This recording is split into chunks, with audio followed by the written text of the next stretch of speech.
Hi, Generals, we're back. And today we're going to look at the math classroom and cover our basics of factors and multiples. These are really important when you get to Algebra 2 and you're looking at factoring polynomials. So we're gonna get this lesson is courtesy of Technologies on their Smart Exchange website, and they have four basic objectives: to understand and recognize prime numbers, to perform prime factorization, to understand what greatest common factor is and learn how to find it for a set of numbers, and understand what least common multiple is and how to find it for a set of numbers. Well, let's get started. Again, like all of the other notebook files for this week, you can just go directly to the notebook file and hit the next button throughout. Or you can also hear me explain the lesson as you hit the next button. Let's get started. So, first is, what is factoring? Factoring is a number involves breaking it down. Factoring a number involves breaking it down into smaller numbers that can be multiplied together to get the original number. So, for instance, 4 times 2 is 8. So the factors of 8, which was the answer, is 4 and 2. Sometimes a number can be factored into different combinations, not just 4 and 2. So, for example, 2 times 2 times 2 is equal to 8 as well. So in this instance, the factors are 2, 2, and 2. Well, that brings us to a prime number. A prime number is a whole number that has exactly two factors, 1 and the number itself. So for example, 2. The only way you can get 2 is to multiply 1 times 2. That makes 2 a prime number. However, if we look at 12, for instance, well, 6 times 2 is 12. But then we can break down 6 to 3 times 2. So the prime numbers is the 2 and the 3, because only 3 and 2 can multiply to 1, and that's the way you get it.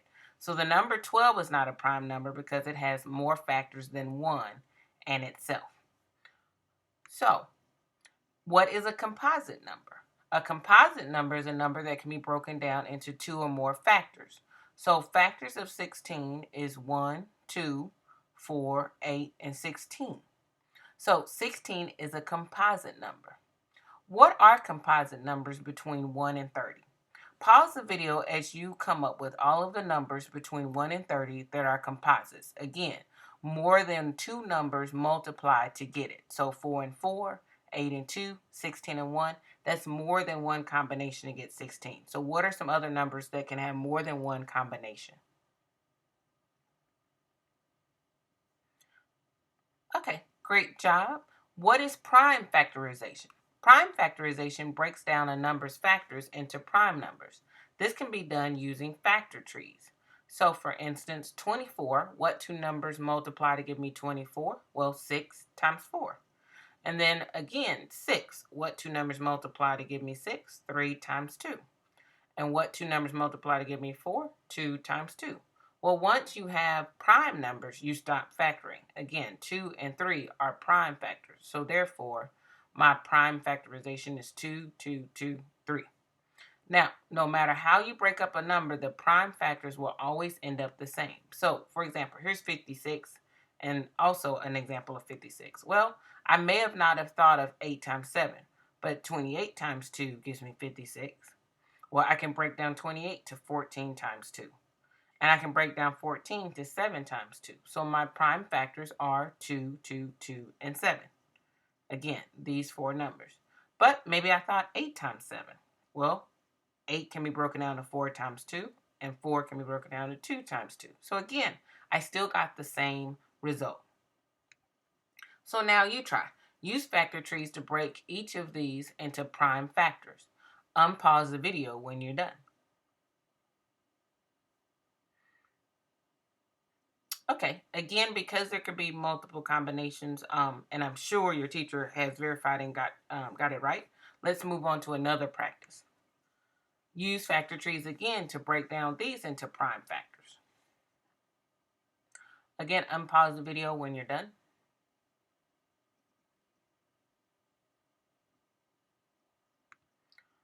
Okay, what is the greatest common factor? Well, the greatest common factor of two numbers is the largest factor shared by both.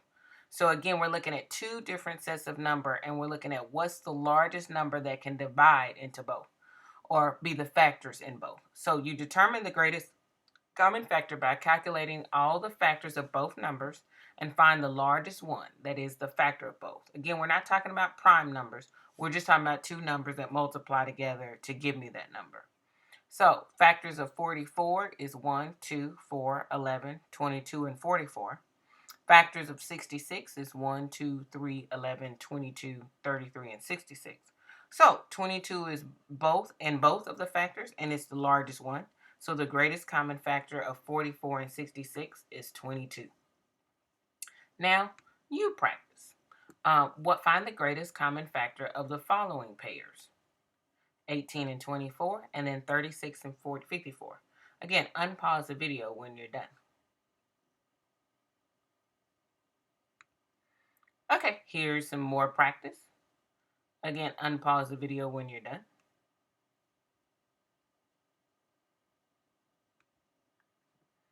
Okay, you can also find the greatest common factor of two numbers using prime factorization.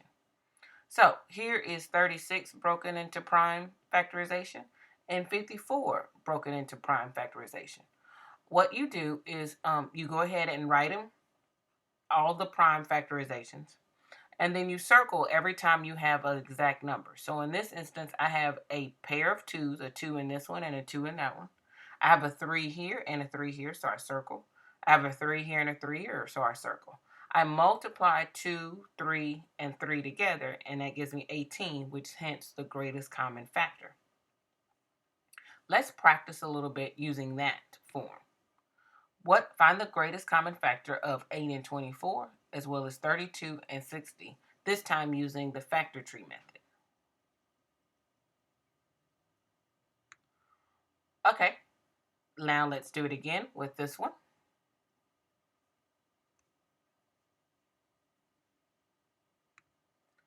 Okay, what is the least common multiple?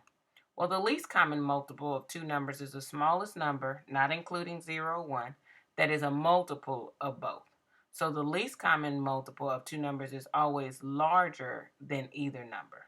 So what is the least common multiple of 3 and 4? Well, multiples of 3 is 3, 6, 9, 12, 15, 18. Multiples of 4 is 4, 8, 12, 16, 20. Well, 12 is the first number I come to with both of them, so the least common multiple of 3 and 4 is 12. So again, these are numbers that they have in common, the smallest number that they have in common when we talk about their multiplications. So find the least common multiple of the following number pairs. Okay, now find the least common multiple of the following number pairs. Okay, now we can also find the least common multiple of two numbers using the greatest common factor of the numbers. So here are our steps. Find the greatest common factor of the numbers, or in this instance, 15 and 12. So my greatest common factor is 3, because both of them have 3 in each of its multiples. Now multiply the original numbers together. 15 and 12 is 80. Now divide the product of these two numbers by that 3. So the least common multiple of 15 and 12 is 60. So again, let's go through those steps because you're going to have a couple of practices. Find the greatest common factor, which again is the number that they both have in common, the largest number, and then multiply the two original numbers. So in this instance, 15 and 12, and then divide that by their greatest common factor. And that gives you their least common multiple. Okay, now here's your practice problem. Again, unpause the video when you're done.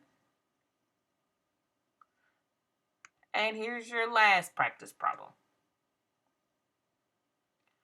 Great job, generals. Well, we only have one more day till the last day of school. It has been so wonderful talking with you this year. Have a great day.